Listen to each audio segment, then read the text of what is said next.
Today's topic is a demo of moment of inertia and angular momentum tensor.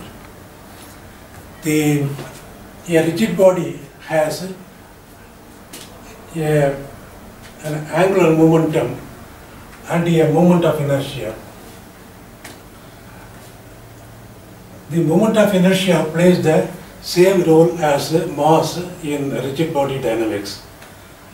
I want to show that when a axially symmetric rigid body rotates, its angular momentum direction is different from angular velocity direction.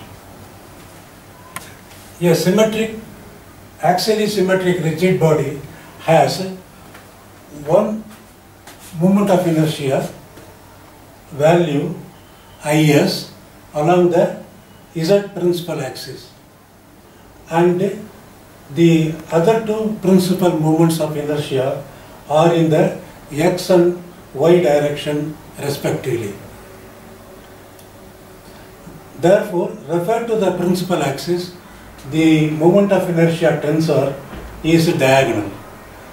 It is given by I equal to I 0 0 0 I 0 0 0 is. Let us call it as equation 1. But what about the moment of inertia of the same rigid body when it is rotating about an axis which is inclined to the principal z-axis at an angle alpha?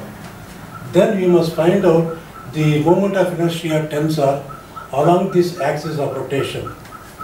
That involves the matrix representation of rotation. So moment of inertia tensor along the axis of rotation is denoted as I dash, which is R principal moment of inertia tensor R inverse. This is the rotation matrix. This is the inverse of the rotation matrix. This is the principal moment of inertia tensor. When you multiply, you will get this moment of inertia I dash tensor, which is along the axis of rotation. Call this equation 2. This is symmetric. You can see that the value here and the value here are identical, and these two are diagonal, but cos and sin are interchanged. Now, with respect to the new axis, let L be the angular momentum and omega be the angular velocity. I dash is nothing but this equation 2.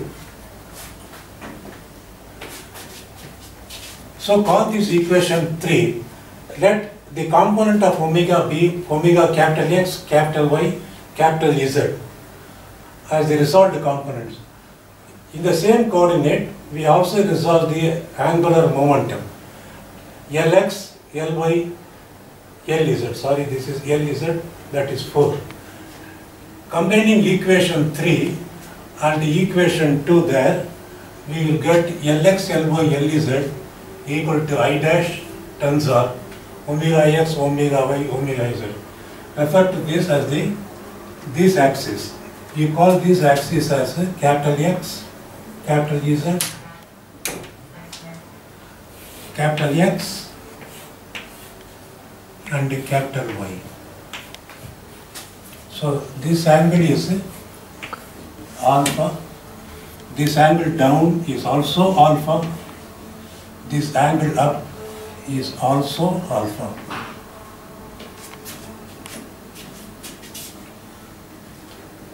Expressing the components, I find that Lx is equal to this multiplied by omega x, and Ly is this multiplied by omega y. Lz is this multiplied by omega x 0, this multiplied by omega z. But the component of omega referred to the capital XY Z coordinate is nothing but omega 0 0. Omega 0 0. Therefore, omega y and omega z are set as 0. We will get Lx is linked with omega with this component, and Lz is linked with omega with this component. So clearly L has got Lx and Lz component, but omega has got only its Z component. Therefore only one component. So L is not along omega. So angular momentum L is pointing in a different direction. This point is very important because often the student confuse that angular velocity direction is the same as angular momentum direction. But that is not so, because L has got both X and Z component, while omega has got only one component.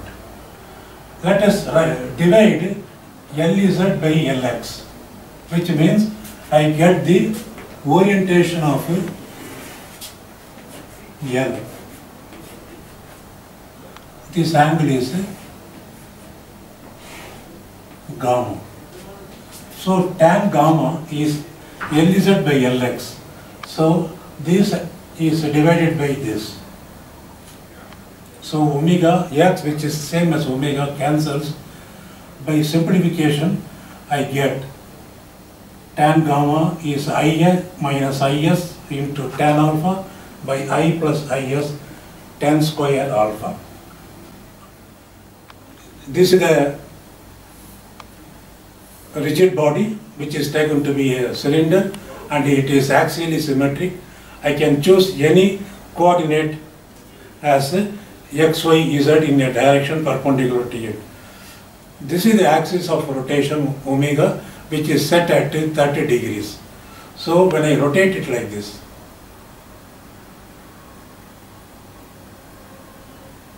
this is the rotation of the about omega axis. So the tensor that is involved here is this tensor. This is the tensor that is involved here. Because this axis is not the principal axis Z, not the principal axis X or Y. It is at an angle. Therefore, the tensor nature of moment of inertia is evident now. So when it rotates, the angular momentum direction is somewhere here, like this.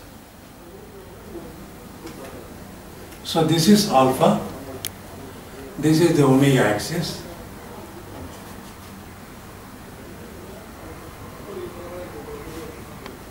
This is the angular momentum axis, which is at an angle gamma.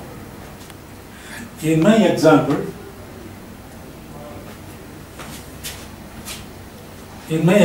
alpha is set as 30 degrees.